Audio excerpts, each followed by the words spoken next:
Hello guys, buonasera, good evening. Ito po ngayon tayo sa isa na ito, pinipilahan nila. So, ang tawag dito ay gumagawa po siya ng mga sandwiches.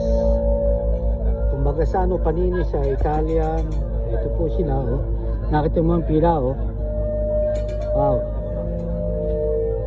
Ayan. Pila po sila.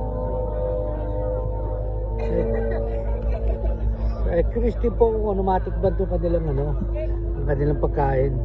Ayan, o.